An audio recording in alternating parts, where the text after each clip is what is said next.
Tomb Raider finally comes out next week, but is it worth your time and hard-earned money? Only one way to find out.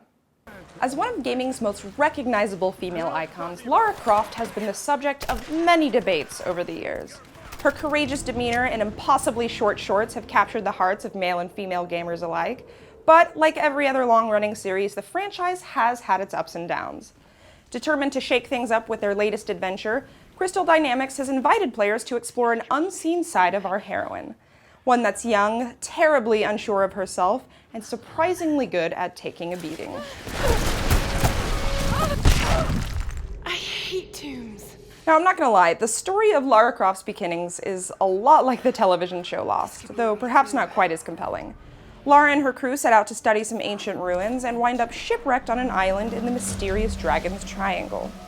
Their efforts to escape are mired by setbacks from almost every direction, but the story takes its darkest turn as Lara begins to unravel the mythological forces that brought them there. The Lost Kingdom. It's like finding Atlantis. The storytelling is well-paced and builds enough intrigue to keep you interested for a good 12 to 15 hours, while the writing is on par with what you might find in a blockbuster adventure film. Cheesy at times, sure, but it's a reflection of Lara's own youthful immaturity, something she comes to terms with over the course of the game.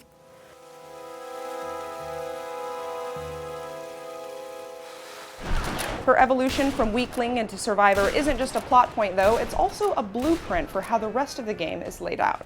Now, based on looks alone, it's understandable that some might draw a comparison between this and other more recent action-adventure games, like Uncharted. But what those people would be forgetting is that many of those games took their inspiration from the original Tomb Raiders. Where this one manages to excel over the others is in the intent and purpose with which each of its levels has been designed. Platforming and puzzles blend seamlessly together, and carefully placed zip lines let you truly take in the magnitude of your surroundings. It's easily the best looking Tomb Raider game to date, but the attention to detail is what makes it really stand out.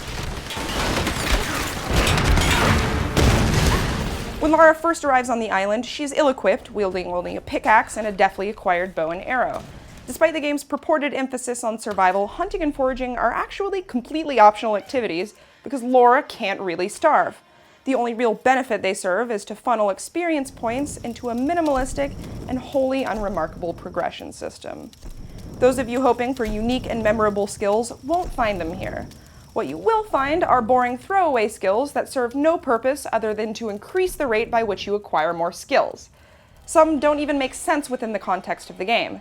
If Lara learns early on how to perform stealth kills, why should I waste 4 skill points on 4 slightly different variations of the same finishing move?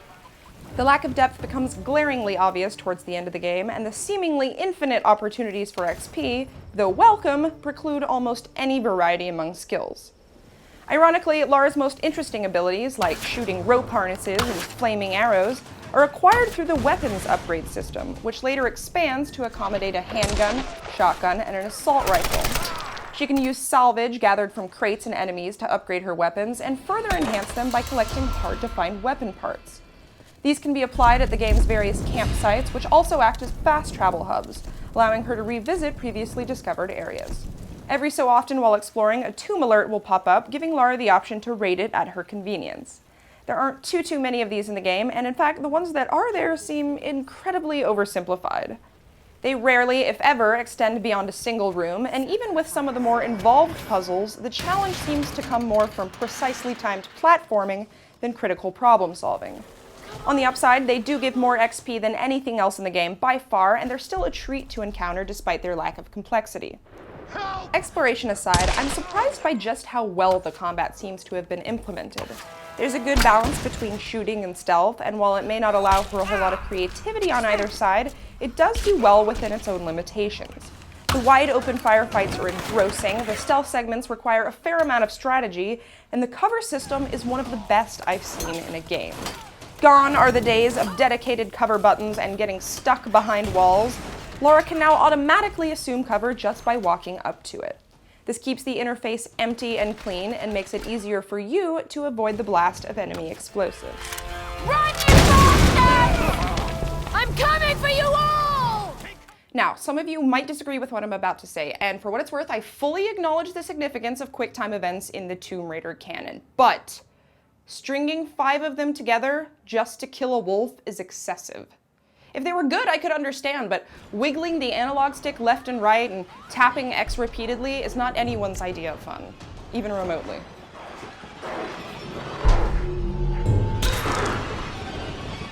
Despite their continued use in even the simplest things like opening doors, the QuickTime events do at least manage to taper off over time, and gameplay, for the most part, remains a thrilling and well-carved-out experience.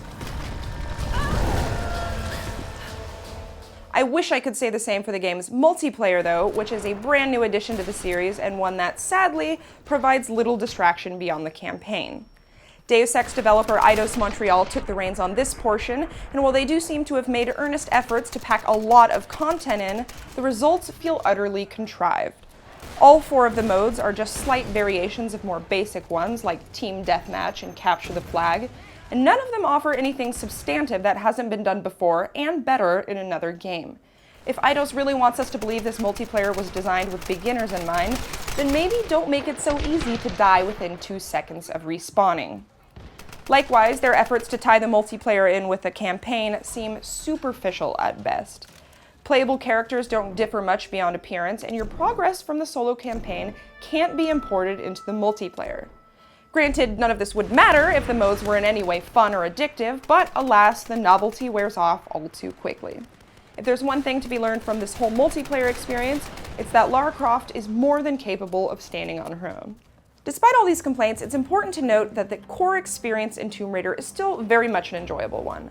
Yes, the multiplayer feels tacked on, the campaign suffers from some poor design decisions, and the puzzles will disappoint those of you looking for a harder challenge. Underneath all of that, though, there is something about this game that keeps you coming back for more. It's a welcome revival of the Tomb Raider series, and while it may not be the exact one I was hoping for, it's still a damn good jumping off point. I give it a 3 out of 5. So those are my thoughts on Tomb Raider. Like I said, the game does have its fair share of problems, but that didn't stop it from being very fun. This is out March 5th for Xbox, PS3, and PC. And of course, if you have any comments or suggestions, you know where to leave them.